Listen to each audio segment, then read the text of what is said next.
But The fake news will have a headline tomorrow. Oil exporters? Tell me about this, because do you expect super tankers, empty super tankers, to go to the Gulf of America, to go to Louisiana, go to Texas? Well, they're already coming. Well, Texas, they're going to go to Texas. They're going to go all along our shoreline. I mean, we have the biggest ports, and they're going to go. Remember this, and this is pretty amazing. This is my time. That when I came into office, we were third and fourth in energy and in doing exactly this, the oil and gas and other things.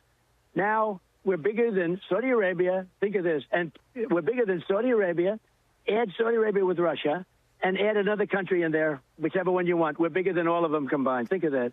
2 million barrel capacity each, currently heading for the U.S. Gulf Coast. So let's try and look at this. I've just called up this map, viewers, and this is around the Cape of Good Hope, and they're already here over in the Atlantic, and they're all making their way up there here into this Gulf here, and they're going to be loaded, and that's what President Donald J. Trump has.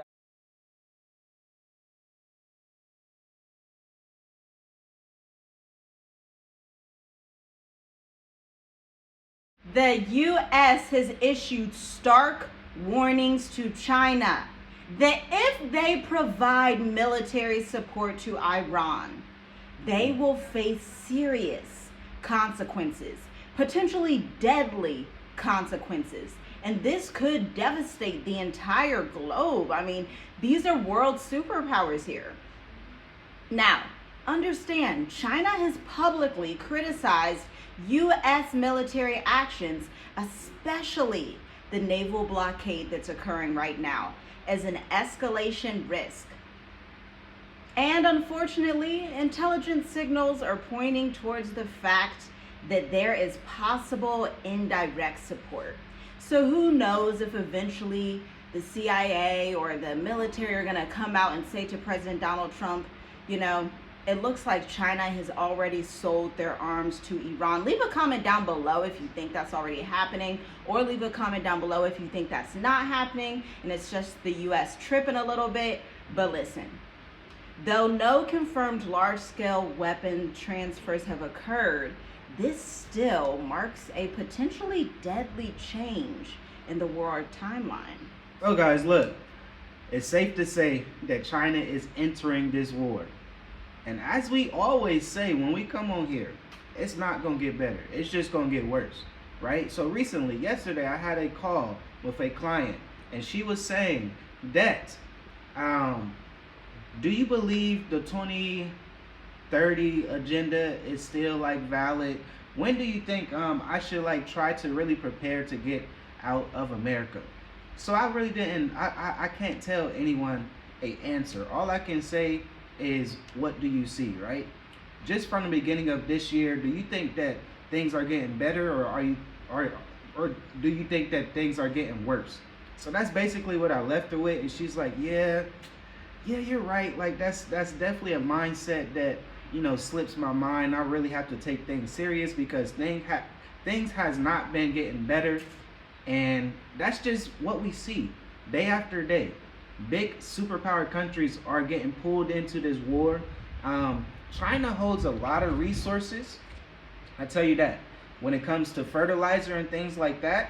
And if they stop exporting certain materials and certain resources to other countries, you know, the fertilizer is to keep, you know, crops growing, right? And if they stop that, I'm telling you, it's leading to a world famine. So, like we always say, go somewhere where it's fertile. Go somewhere where you can just throw a seed in the ground and be okay. Because things are not getting better. So you really, really have to think about your next move and where is that located. Yes, that's so true. And listen, this is going to absolutely shock you because it shocked me. Now we're going to call this section of the video Trade Exposure. Now, us as Americans, we don't really pay attention to who trades with Iran. We don't pay attention to who trades with China.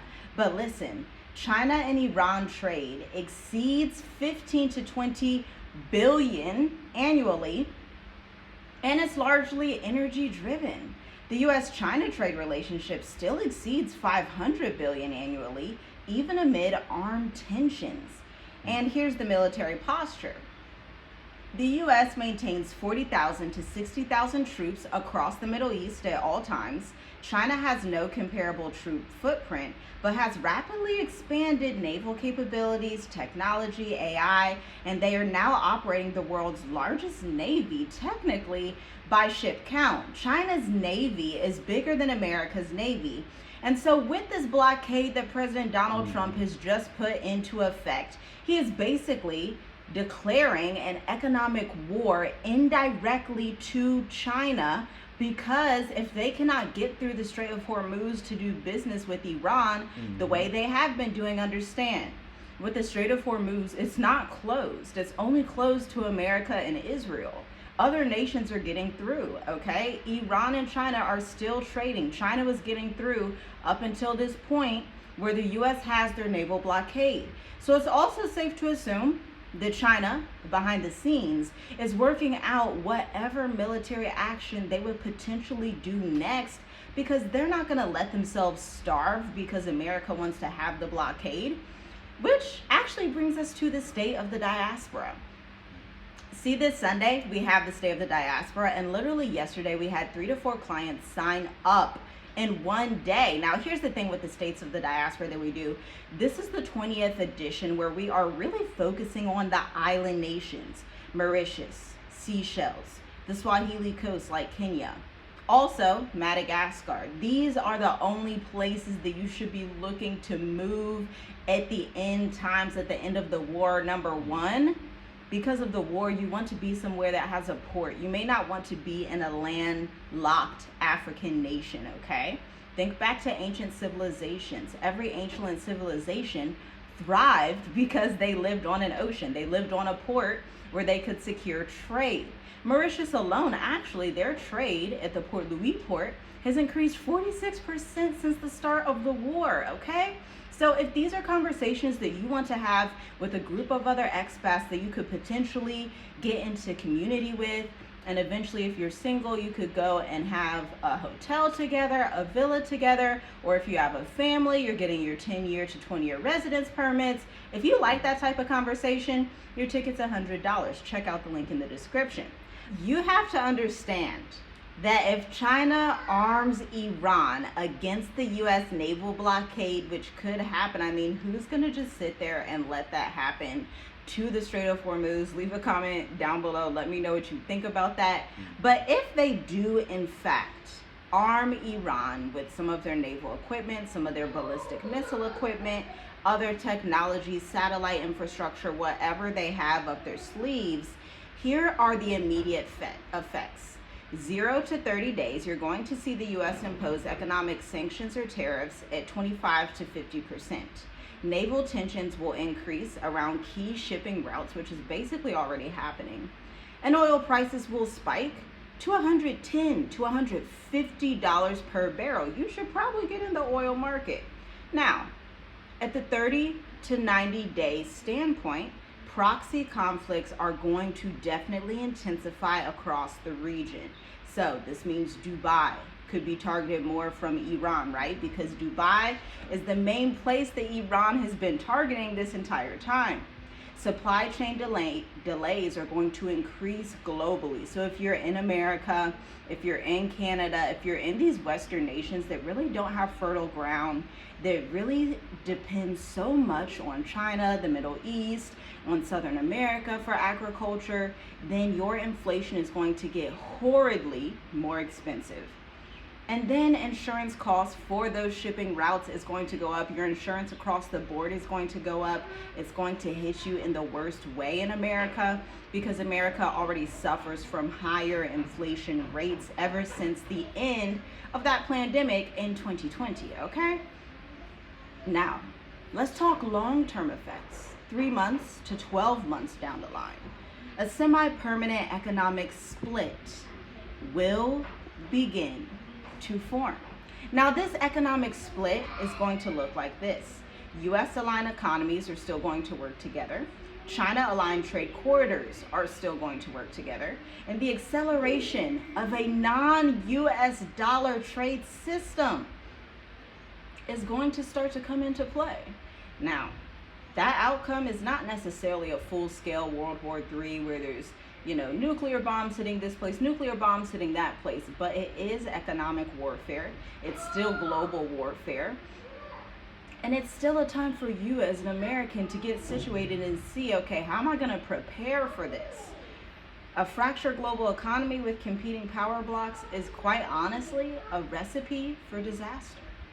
Yeah, guys, leave a comment below and let us know, how does that sound to you? I'll tell you this. To me, I already said it at the beginning. It's just going to get worse. This what it's, I'm listening and I'm like, it just sounds like it's just going to get worse. So this is very important to position yourself in the right location. Just like my wife was talking about earlier with the ports. Position yourself somewhere close to the ports. Because even, to be honest, even in America, they are starting to get an influx of ships and oil tankers to come there. Just because the strait is closed. You get what I'm saying? So, they don't want to deal with that uncertainty, confusion, things like that. So even that, but for us, we always say, where is the next superpower going to be? Where is money going to be flowing? Where is things going to be smooth? Where are all the resources? Put it like that. And that's Africa. So we believe that Africa is going to be a location where people need to really consider, especially locations where ports are heavily populated. You get what I'm saying? Where the traffic is flowing constantly. That could be, we always say Southern Africa, maybe Eastern Team Africa. Ghana will be a good one. You get what I'm saying? So you have to think about, where are the popular ports? Where can I be in that land? Because it's not like your house is right there by the port. You can be 15 to 30 minutes away from the port, and you still will have your resources. Yeah. So this is why we say, right. State of Diaspora, we think strategically. We think, hey, in the future, where could you be? And these are the things that you really have to consider, because what I was just hearing, it's just going to get worse. And it's not time to play around. You really have to position yourself in the right position. Yeah, and listen, even if China remains neutral, let's just pretend that China remains pretty neutral. They don't send any of their navy. They don't do anything like that. Instead, they still purchase oil from Iran. They're not going to stop doing that. I mean, they've been doing it probably since the beginning of time. They have diplomatic positioning, regional infrastructure investments that continue to increase in Iran and Africa and everywhere else, because China invests heavily in the Swahili coast and the Indian Ocean regions and all of these territories over here. But the midterm effect of a neutral China would be expanded influence across the Middle East and Africa. They're putting in more infrastructure. This looks like they're building more hotels. They're building more villas. They're putting in more roads that maybe are in Central Africa, because Central Africa will be going through it because they're landlocked territories. But the long-term effects are that they gain leverage in energy markets, absolutely. Infrastructure corridors continue to stay open. And they, instead of being more neutral about US dollar, they decide to just block it altogether and trade in yuan. Now, this main outcome is that China emerges stronger without firing a single shot. But here's the reality that most people miss on the surface. Expats do not talk about this. Most people don't even understand what's going on. Number one, energy is the control choke point of the world. Whoever controls oil controls economies. This is why the US dollar has been the US petrodollar for all of this time before it was gold backed. Trade, control supply chains, control pricing power. Trade is super important. Entrepreneurship, business, working economies, diversifying the economies that you work with. This is super important. This is why we always stress people become entrepreneurs, get good with their market position, understand market research. Number three, currency. Friend, control settlement systems equals the control of global influence. Currencies are very important. The US dollar is the main reserve currency, but for how much longer, especially with the war exacerbating all of the issues that the globe has with the US dollar? Now, China deeply understands this. That's why this approach is not loud. It's going to be calculated. The Chinese are not a foolish people. They're a very patient people, a very observationally minded people. Unlike the US that always has to have truth social, tit for tat, yelling, telling everything they're doing, not being patient, Cussing. being super violent, cursing, everything under the sun. President Trump's arguing with the Pope. The Chinese are just watching and calculating and being strategic. They're not doing all of these extra things. They're not on the forefront. They're not worried about vanity. They are quietly calculating to become the world superpower, and they're not going to have to force their way through. The US is basically handing it over to them on a silver platter. But here's why the US warning matters. The phrase big problems is not a casual rhetoric. It signals a red line that the US military and President Donald Trump have with China. If China crosses from economic partner to military enabler, the US is prepared to escalate beyond simple diplomacy. This escalation could include very aggressive sanctions, trade decoupling, military posturing in Asia, especially near Taiwan, with those chips.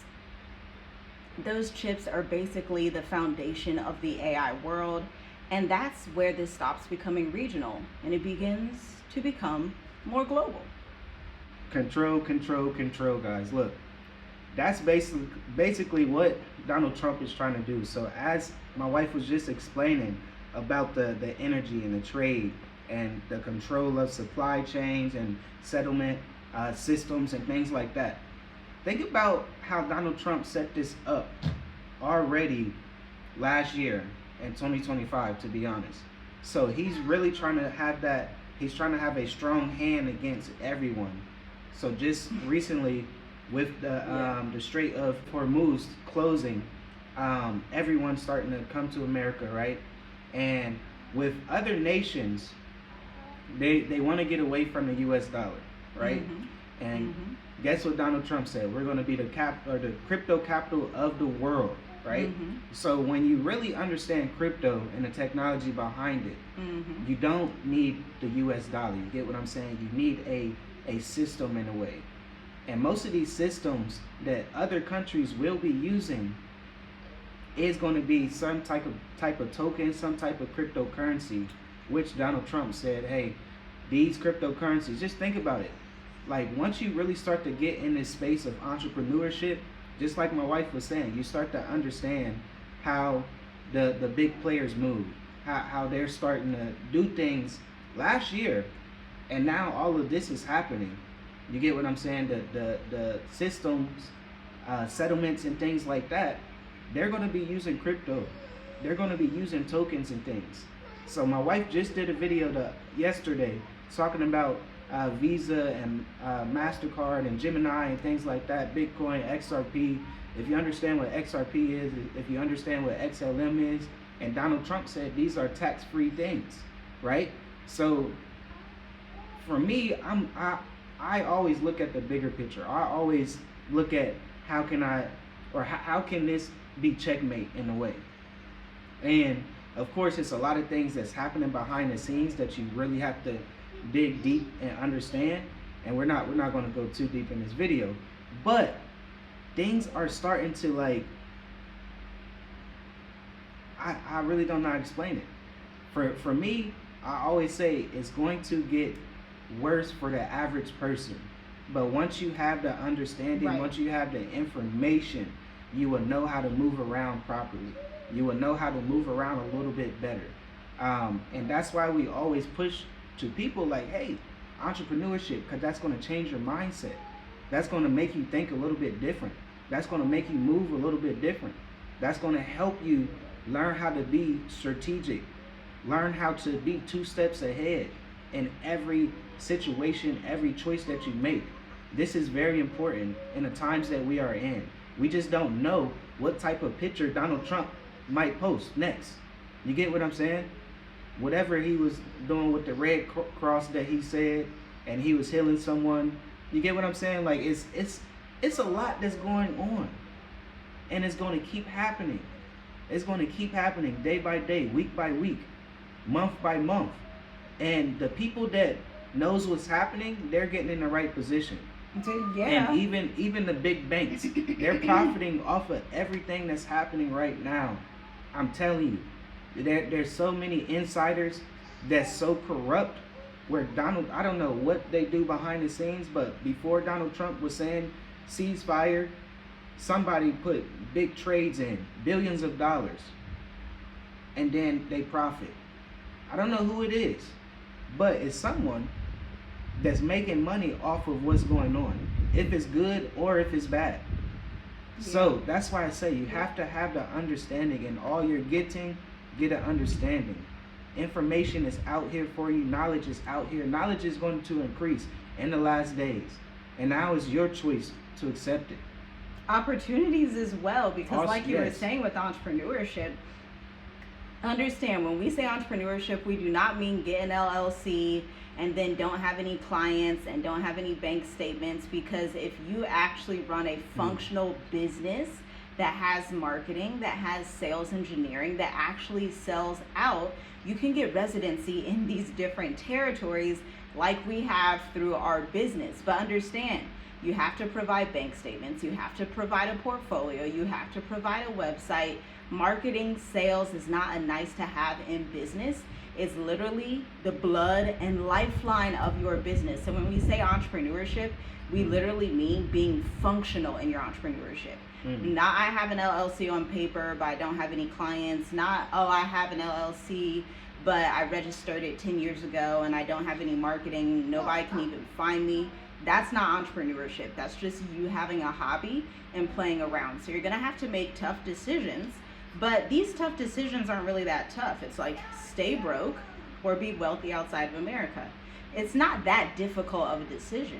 Or at least for us, it wasn't. It was, listen, if we're going to move abroad, we're going to have a business. We know there's not a lot of jobs in Africa. And we know we want to make lots of money, quite frankly. So we're going to have a business. You start the business before you leave America. You get your marketing, your sales, your team together. Then you exit, because if you do it and it's not in the right time, then you will be struggling and you will be right back in America the way a lot of expats end up. Usually it's due to finances at the end of the day. And just like yesterday, I had a call with All Praise. I'm so glad the people that sign up with us is just such a blessing. They are always wiser than us. You get what I'm saying? Older than us. So this was a couple that was married for 40 years. And she was saying, like, you know, we have our properties, we're going to sell it, but I don't know where to put my money, right? That's a mistake that a lot of people make. They go to the wrong country, invest, and realize that, hey, the infrastructure is not there. The systems that we are used to is not there. So, or they get lied to. Exactly. It's really important to choose the right country when you are going to invest more than $50,000 for sure.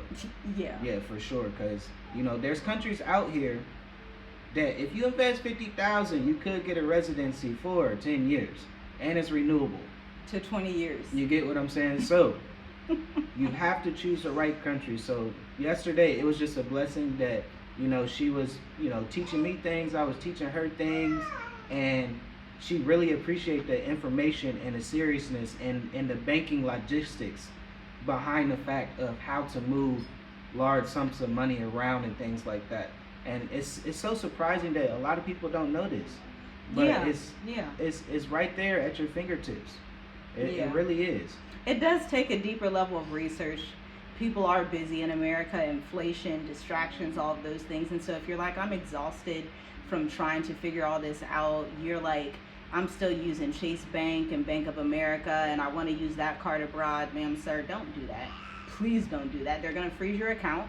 Your funds are going to be stopped. You may have to return to America to unfreeze that account, and you don't have to do that. Instead, you could go to www.journeywithusmove-to-africa.com/services to inquire about the Mature Adult Intensive, because cohort 8 begins May 3rd at 2 p.m. Eastern. We go for 4 weeks with curriculum to guide you every single week along the way, and ongoing private support in a private chat forum. check out the link in the description. I think there's a couple of slots left for that because the demand has been so high because of the war. People are like, I don't want my money to drop to zero. I don't want my lifestyle. I don't want my health to decline. I don't want to be stressed. I want my children to be set up. They're like, listen, I got to figure this out quick because the de-dollarization is going to happen whether you agree with it or not. Exactly, it is. And we know, just like we said earlier, control, control, control. So it don't matter if you got millions in the bank. Once that system comes, they're going to try to split it amongst everyone. You get what I'm saying? So it's getting to that point. And you brought up a good point of the environment, right? So I was talking to someone, and she recently came from Africa, and she has asthma real bad, and she said in Africa she was breathing so much better, and then when she went back to the States, it started up again. And I'm telling you guys, it's really little things like that that will like literally heal you. Just from a move, just from traveling, just from a different air quality. It's really deep, and it's getting down to that time of you have to understand that for sure. Yeah, I think that's it for this video. Shalom, shalom. We'll see you in the next one. Check out the links in the description. Let us know your thoughts down below. Is China going to get into this war? Or will they play more neutral and come out as the top economic power in 2030 and beyond? Yeah, shalom.